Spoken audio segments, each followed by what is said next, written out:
Si vivre ensemble signifie simplement partager la même maison ou le même appartement sans aucune connotation sexuelle, alors techniquement, ce n'est pas interdit.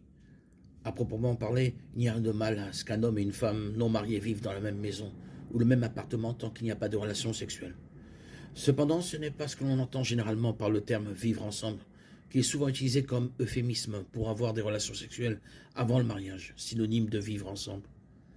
Le dictionnaire définit vivre ensemble comme partager une maison et avoir une relation sexuelle. À tort ou à raison, le sexe est supposé. Vivre ensemble ou cohabiter comme partager une maison, avoir une relation sexuelle. Voilà ce qu'on entend par vivre ensemble. En utilisant cette définition de vivre ensemble, c'est tout à fait faux, car les relations sexuelles avant le mariage sont condamnées dans les Écritures, ainsi que toutes les autres formes d'immoralité sexuelle.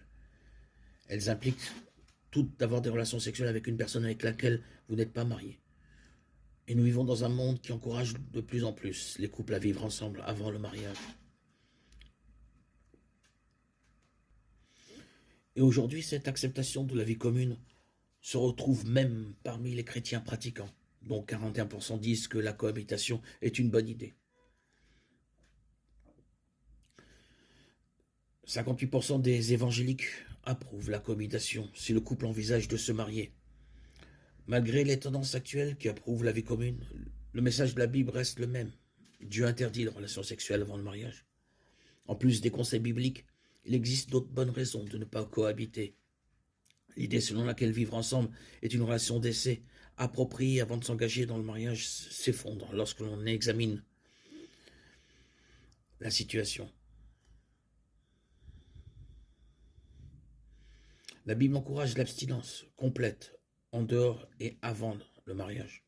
Les relations sexuelles avant le mariage sont tout aussi mauvaises que l'adultère et d'autres formes de débauche et ne rend en rien un futur mariage plus solide.